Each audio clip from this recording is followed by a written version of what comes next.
여러분, 영아기의 아기가 가장 잘하는 것이 무엇일까요? 영아기의 아기가 가장 잘하는 것, 웃는 것, 그리고 걷는 것, 모든 것이 다 어설픈 아기가 가장 잘하는 것, 그것은 무엇보다도 우는 것이라 생각합니다. 저에게 2살 된 아들이 있습니다.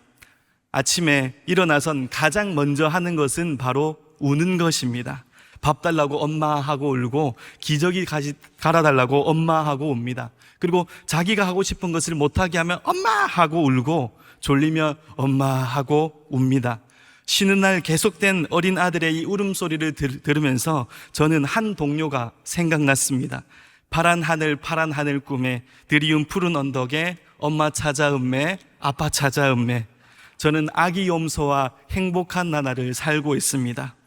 어린아이가 우는 것은 배고픔과 같은 각종 불편함과 고통에 대해서 반응하고 해결해 달라는 의미죠.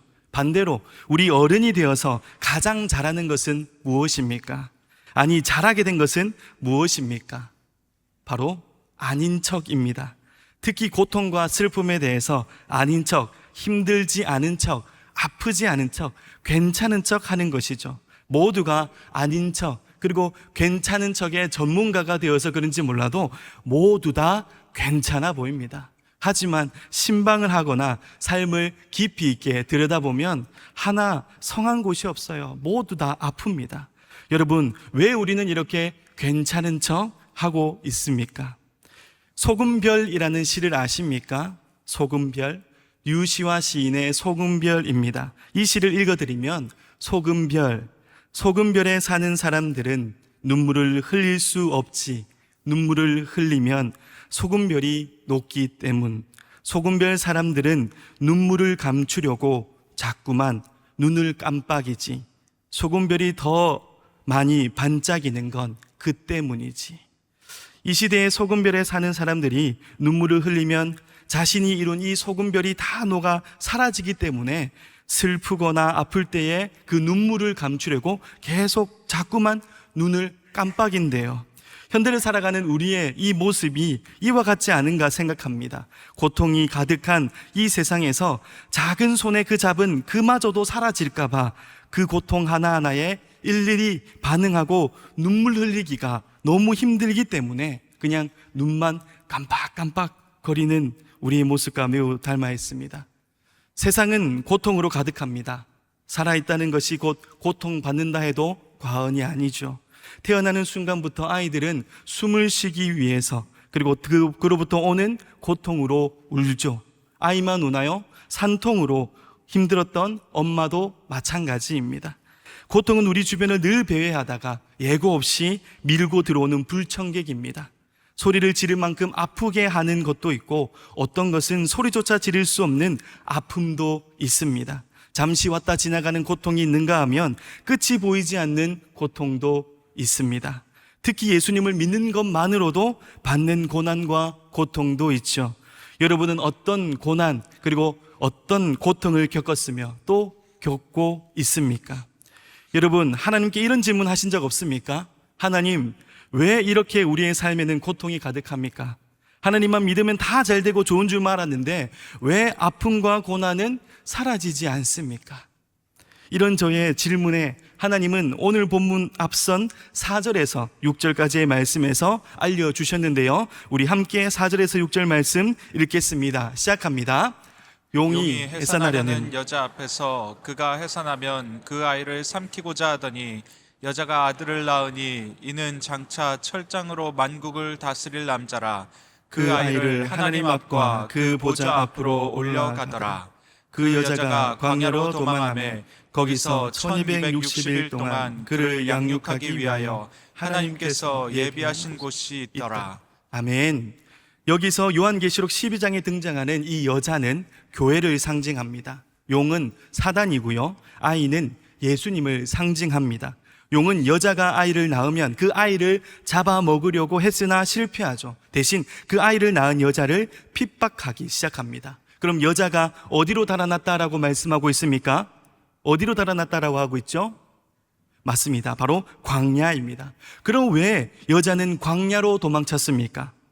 그 광야에 1260일 동안 돌봄을 받도록 하나님께서 여자를 위해 마련해 놓은 곳이기 때문입니다. 여기서 1260일은 예수님의 승천부터 다시 오실 때까지의 기간을 뜻합니다. 그러니 성경 말씀대로 따르면 교회인 우리가 사는 이 날들이 어디서 지내는 것과 같다라는 의미죠. 어디입니까? 바로 광야입니다. 광야는 물도 없고 집도 없어요. 인터넷도 그리고 전화도 되지 않고 또 높은 일교차와 짐승의 위협이 있는 곳입니다. 즉 우리가 사는 세상이 이 광야와 같다라는 것입니다. 그렇기 때문에 여러분, 우리가 이 세상을 살아가는 것이 그렇게 쉽지 않았던 것입니다. 그런데 여기서 더 놀라운 점, 아니 기막힌 점이 있습니다. 바로 12절인데요 이 12절 말씀을 보시면 안 그래도 힘든 광야에 더 큰 문제점이 더해졌습니다. 12절에 어떻게 기록되어 있습니까? 먼저 화 있을진저라고 하고 있죠. 화 있을진저, 우리말로 하면 큰일 났다, 너 지금 끝장났다 라는 것입니다. 그리고 이 왜 그렇게 말씀하시냐면 사단이 하늘의 전쟁에 패하고 크게 분노해서 땅으로 내던져졌기 때문이죠. 그리고 그 분풀이를 누구에게 한다라고 말씀하고 있습니까? 땅과 바다에 한다 라고 말씀하시죠. 그리고 13절 말씀을 보면 여자를 박해했다라고 말씀하고 있습니다. 여기서 우린 이런 질문이 들 수 있습니다. 아니 하나님, 왜 광야입니까? 푸른 초장도 있고 쉴만한 물가도 있는데 왜 아무것도 없는 광야, 늘 고통이 질비한 그 광야에 우리를 보내십니까? 하나님, 이제 안 아픈 척 하기도 너무 힘듭니다. 우리 사랑한다 하셨잖아요. 그럼 호텔과 같은 그런 좋은 것은 아니더라도 사단의 공격을 피할 작은 집이라도 마련해 주셔야 하는 것 아닙니까? 라는 의문이 들 수 있습니다. 삶을 살다 보면 이해되지 않는 일들이 많이 일어나죠.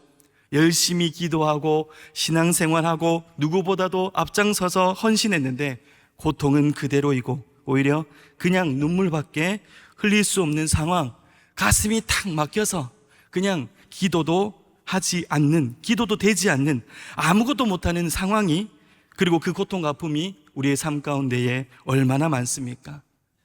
사랑하는 우리 교회 성도 여러분, 이번 말씀을 준비하면서 기도할 때마다 계속 울었던 것 같습니다.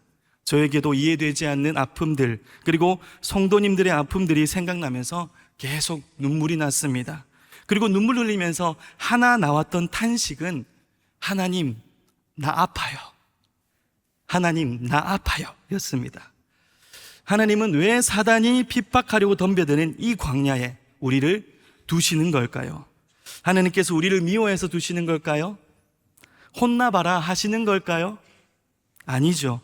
이 요한계시록을 기록할 당시에 현실에서는 로마의 폭력과 압제로 인해서 죽임을 당하거나 고난을 당하고 고통이 극심한 상태였습니다.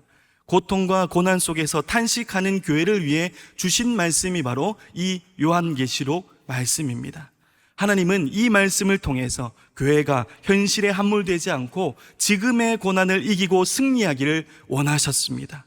하나님은 지금도 살아계셔서 말씀을 통해 광야에 사는 우리에게도 동일하게 원하신 줄 믿으시기 바랍니다. 하나님의 그 뜻을 이루시기를 예수님의 이름으로 축복합니다. 아멘.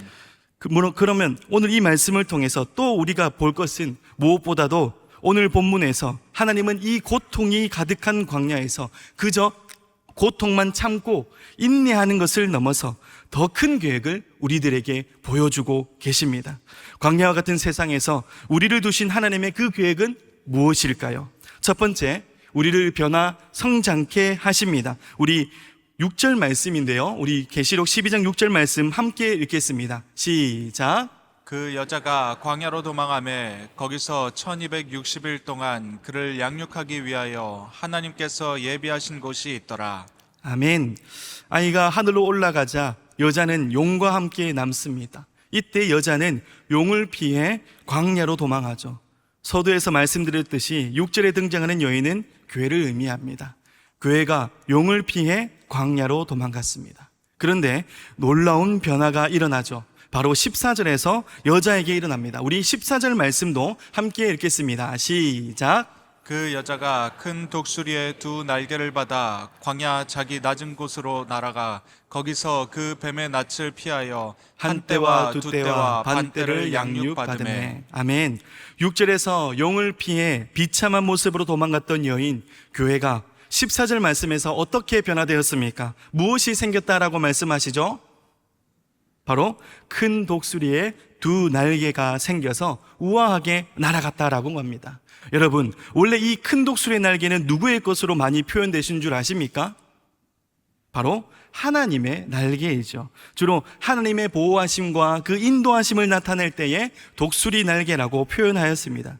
출애굽기 19장 4절 말씀을 보시면 하나님께서 이스라엘 백성들을 애굽으로부터 해방시켜 광야로 인도하실 때 하신 말씀인데요, 하나님은 자신을 어미 독수리라 하시고 이스라엘은 아기 독수리로 묘사하시며 이스라엘 백성을 보호하셔서 안전한 곳으로 옮겨 주었다라고 말씀해 주셨습니다. 특히 신명기서 32장 11절에서 12절 말씀 보면 모세도 하나님의 보호하심을 두고 독수리가 그 보금자리와 그 새끼 위에 너풀거리며 그 날개를 펴서 새끼를 받으며 그 날개 위에 그것을 엎는 것 같이라고 표현하고 있죠. 여러분, 그 하나님의 보호하심과 인도하심의 날개가 오늘 본문에서 이제 누구에게도 있다라고 말씀하십니까? 누구에게도 있습니까? 이제 바로 여자, 교회에게도 있다 말씀하시죠. 이제 여자에게도 하나님의 날개와 닮은 큰 독수리의 두 날개가 있다라고 말씀하십니다.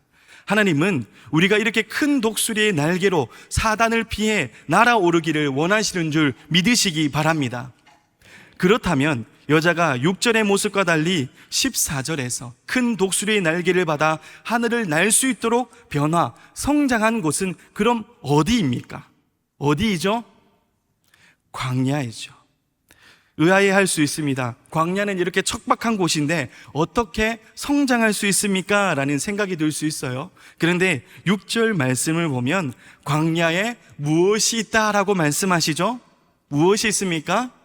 바로 하나님께서 예비하신 곳이 있다라고 하시죠. 즉 하나님께서 우리를 아무렇게나 광야에 던져두신 것이 아니라는 거예요. 완벽하신 우리 하나님께서 각자와 각 교회들마다 가장 좋은 계획과 인도하심을 가득 채워둔 곳이 어디라고요? 바로 광야라는 것입니다. 그런데 그 예비하심 속에는 당장 우리의 눈으로 보기에 좋은 일만 있는 것이 아니죠. 좋은 일이 있을 수 있고 또 안 좋은 일도 있을 수 있습니다. 그럼 좋은 일은 하나님의 은혜이고 안 좋은 일은 하나님이 나를 버리신 것입니까? 여러분, 누구보다도 광야와 같은 삶을 살았던 구약의 사람이 있습니다. 그 사람은 바로 요셉입니다. 요셉은 형들에게 미움, 시기를 받아서 노예로 팔려가게 되었고 억울한 누명으로 감옥 생활도 했습니다. 술 맡은 관원장을 도와서 꿈을 해석해 주었지만 여전히 감옥을 벗어날 수 없었죠. 하지만 요셉은 훗날 애굽의 총리가 되어서 형제들에게 이렇게 고백합니다. 창세기 45장 7절에서 8절 말씀을 보면 하나님이 큰 구원으로 당신들의 생명을 보존하고 당신들이 후손을 세상에 두시려고 나를 당신들보다 먼저 보내셨나니 그런즉 나를 이리로 보낸 이는 당신들이 아니요 하나님이시라 라고 고백하였습니다. 여러분, 요셉이라고 속상한 마음 들지 않았겠습니까? 힘들지 않았을까요? 그럼에도 그는 광야와 같은 상황에서도 함께 하시는 하나님을 신뢰하였고 하나님께 죄를 짓지 않고 하나님 주신 비전을 소망하였던 것입니다. 결국 요셉이 겪고 살아야 했던 광야와 같은 날들은 사실 하나님의 큰 구원을 위한 예비하심이었습니다. 요셉은 이런 광야 기간 동안 하나님과 함께함으로 성장하여서 민족을 살리는 하나님의 큰 구원의 계획에 쓰임받게 되었던 것이죠. 여러분, 광야에서 교회가 독수리 날개를 받아 변화하게 된 그 성장은 그냥 일어납니까? 요셉과 같이 하나님의 예비하심, 인도하심이 있기에 가능한 것입니다. 비록 아픔과 고통이 있는 광야지만 하나님의 예비하심이 있기에 우리는 큰 독수리의 날개를 받아서 변화되어 하늘을 날게 되는 것입니다. 할렐루야, 할렐루야, 아멘. 아멘. 저는 고등학교 2학년 때부터 예수님을 믿었습니다. 예수님 믿기 전에 화목했던 가족들이 제가 예수님 믿으면서 저로 인해 싸움이 잦아졌습니다. 그 당시 저를 통해서 가족들이 싸우고 힘들어하니까 저는 제 스스로가 불화의 씨앗이 된 것처럼, 정말 못된 사람인 것처럼 느껴졌습니다. 예수님 믿으면서 갑자기 혼자 떨어진 것만 같은 외로움, 고난은 이로 말할 수 없었죠. 특히 큰 아버지와 그리고 둘째 큰 아버지, 삼촌, 고모 등 주변 어른들께서 저를 좋지 않은 눈으로 보시면서 내가 순전해서 그렇다, 예수쟁이들에게 쇠뇌당해서 그렇다 라고 저를 조롱하셨습니다. 예수님을 믿는 것을 비이성적이고 경우가 없으며 불효, 막심한 것이라 라고 비난하셨죠. 아직도 그때를 생각할 때에 저를 쳐다보시던 그 차갑고 정죄하는 눈빛들은 잊을 수가 없습니다. 어른들은 저뿐만 아니라 저희 어머니와 아버지에게도 자식 관리 못했다 하며 욕을 하셨습니다. 그 후로 제가 20대 후반 신학대학원에 입학 전까지 원색적인 비난은 일상이었고, 일부러 제사 자리에 더욱 저를 부르시거나 믿음의 사람으로서 부끄러운 행동을 하도록 노골적으로 종용하기도 하셨습니다.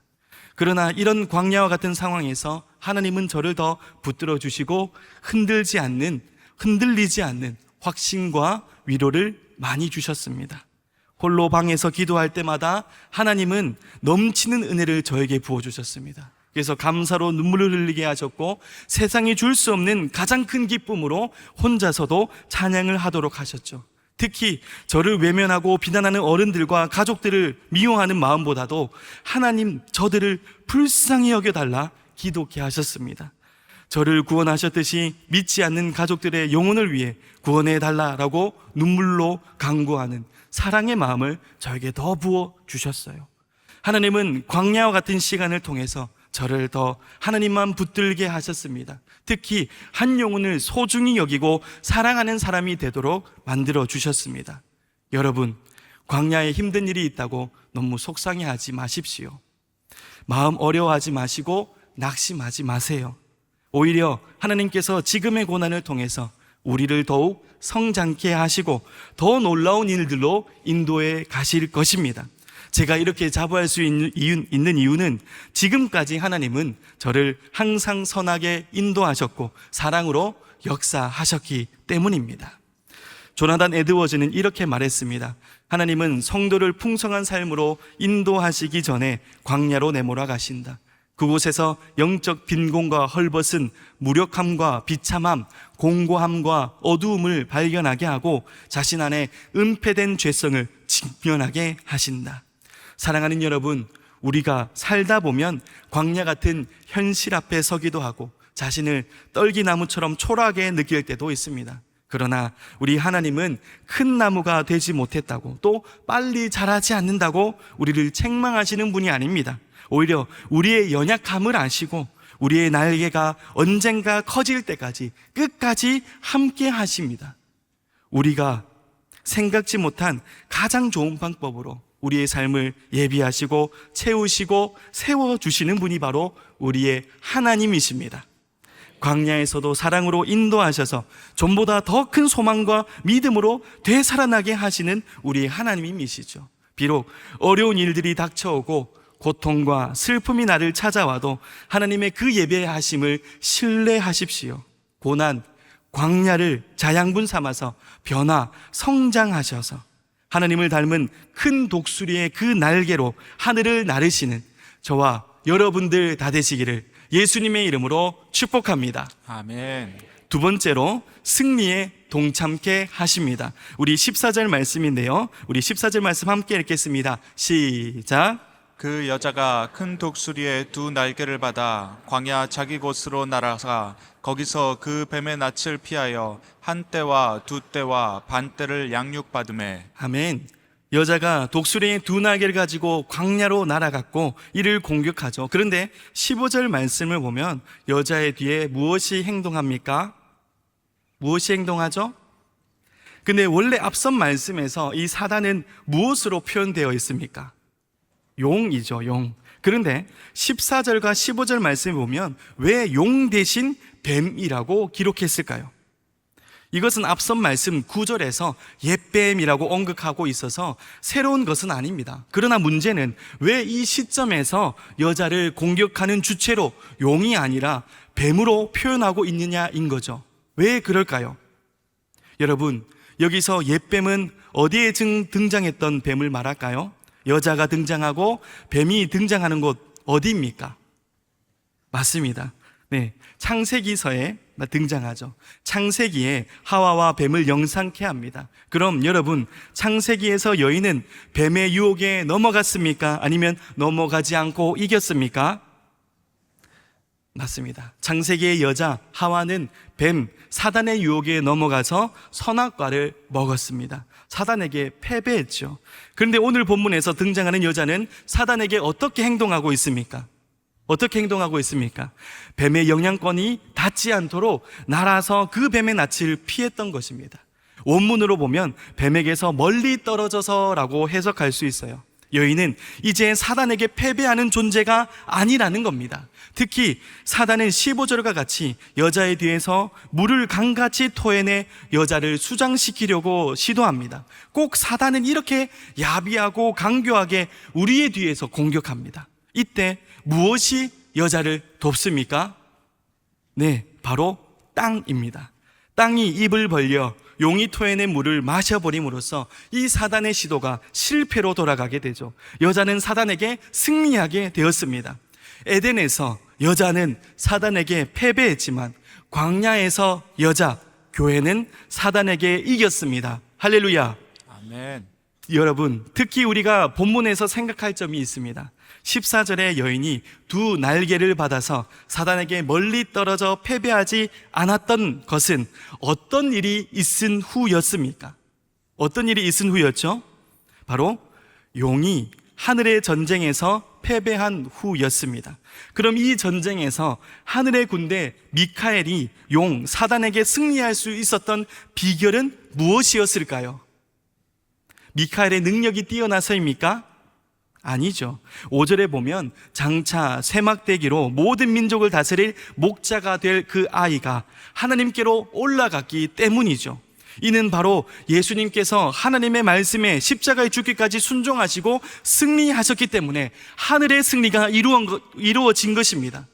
우리가 생각하기에 고통 없기를 원하지만 예수님은 고통을 없애버리기보다, 그런 기적보다도 스스로 그 고통의 잔을 들이키는 편을 선택했습니다.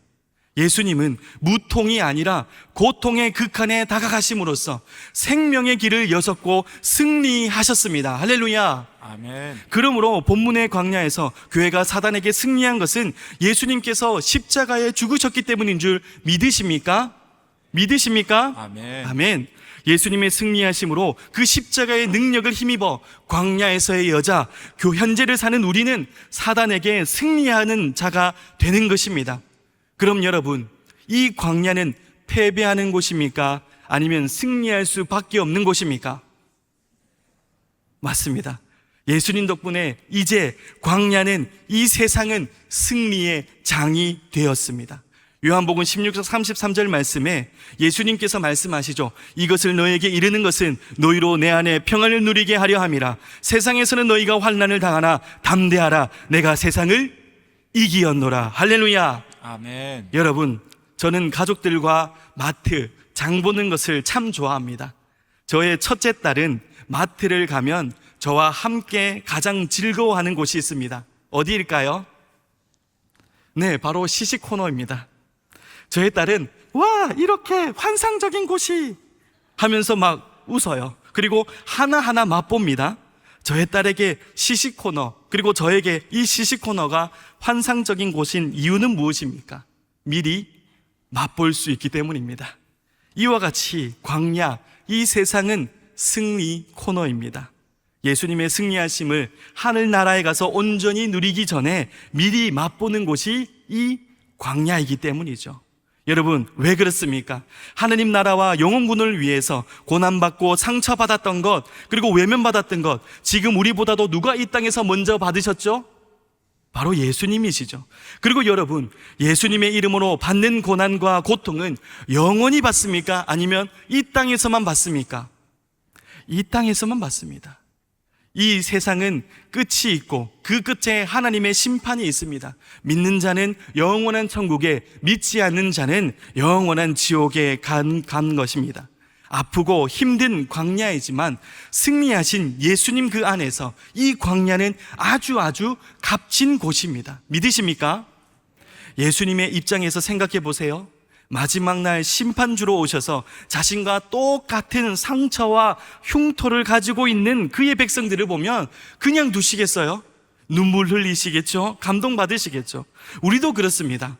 예수님과 비슷한 상처와 흉터를 맞춰보면서 얼마나 큰 위로를 받겠습니까? 여러분, 이 광야는 상처와 흉터까지도 예수님을 닮아갈 수 있는 곳입니다. 그리고 광야에서 예수님을 가장 닮음으로써 결국 그의 승리하심에 동참케 되는 복된 곳입니다. 할렐루야. 아멘. 아우슈비츠 강제 수용소의 생존자이자 노벨 평화상 수상자인 작가 엘리 위젤은 유대인이 겪은 고난과 고통의 길을 돌아보면서 이렇게 말했습니다. 시련과 고난을 겪은 사람은 전능하신 하나님께 세 가지 감사를 드려야 한다. 첫째는 시련을 이겨낼 수 있도록 힘을 주신 것, 둘째는 시련을 끝내게 해주신 것, 그리고 셋째는 시련 그 자체다. 그는 이 땅에서 오는 고난과 고통은 창조의 비밀을 담고 있고 영원의 가치가 있으며 어떤 사람에게는 성장과 변화할 기회라고 말했습니다. 사랑하는 우리 교회 성도 여러분, 이 땅에 살아가면서 사단은 뒤에서 물을 토해내듯이 우리에게 가장 피하고 싶은 것들로 우리를 쓰러뜨리려고 할 것입니다. 그리고 우리가 광야에 있을 동안 무슨 짓을 해서라도 우리를 패배하고 실패하게 만들려고 할 것입니다.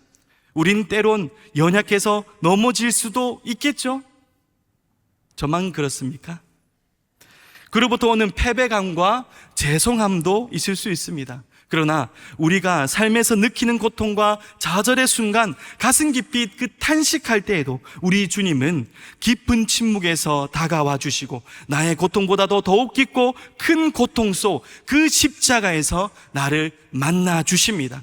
예수님께서 십자가에 죽기까지 느끼신 고통, 그 낮아지심으로 우리의 어떤 고통과 아픔이 와도 모두 동감하시고 위로하십니다. 그리고 예수님은 그 못 박혔던 손으로 우리를 붙드시고 다시 일으키시어 그의 십자가 승리에 함께 동참하게 하시고 결국 승리케 하십니다. 믿으십니까? 아멘. 아멘.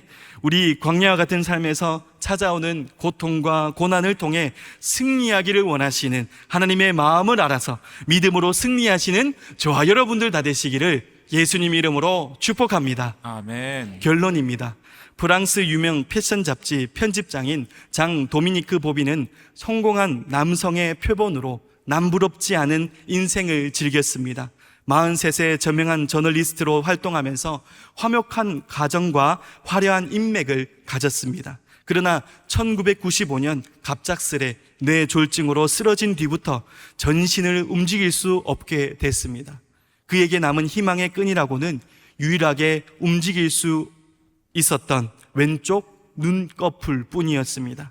그는 자신의 왼쪽 눈꺼풀을 통해서 세상과 소통하기로 결심했어요. 그래서 언어 치료사의 도움을 받아서 왼쪽 눈을 깜빡거리는 그 횟수와 알파벳을 연결하는 방법으로 세상과 소통했습니다. 말할 수 없었던 그는 하루에 반 페이지씩 눈꺼풀을 움직여서 글을 써 나갔습니다. 그리고 초인적인 힘을 발휘해서 20만 번 넘게 왼쪽 눈꺼풀을 움직여서 잠수종과 나비라는 책을 출간했습니다. 책 제목엔 자신의 몸은 잠수종에 갇힌 상태이지만 자신의 영혼은 나비처럼 자유롭다라는 뜻이 담겨 있죠. 그의 겉사람은 희망이 없어 보였습니다. 그러나 그의 속사람은 누구보다도 강했던 것이죠. 고린도후서 4장 16절 말씀에 그러므로 우리가 낙심하지 아니하노니 우리의 겉사람은 낡아지나 우리의 속사람은 날로 새로워지도다. 아멘. 따라해 볼까요? 우리의 겉사람은 우리의 겉사람은 낡아지나 낡아지나 우리의 속사람은 우리의 속사람은 날로 새로워지도다. 날로 새로워지도다. 날로 새로워지도다. 날로 새로워지도다. 할렐루야. 아멘. 아멘. 사랑하는 성도 여러분, 광야의 삶 비록 아프지만 하나님은 우리 각자에게 가장 선한 계획으로 우리를 변화 성장케 하시고 가장 위대한 승리에 동참케 하십니다. 이 땅에서의 삶이 광야와 같은 삶, 잠수종과 같은 삶 같이 보이지만 이곳을 통해 우리는 결국 나비처럼 독수리처럼 날아오를 수 있습니다. 광야 같은 세상에서 하나님의 뜻과 계획을 바라보심으로써 그 고통 속에서도 희망을, 아픔 속에서도 숭고한 승리의 찬송을 또한 하나님께 올려드리는 저와 여러분들 다 되시기를 예수님의 이름으로 축복합니다. 아멘. 축복합니다. 아멘. 아멘.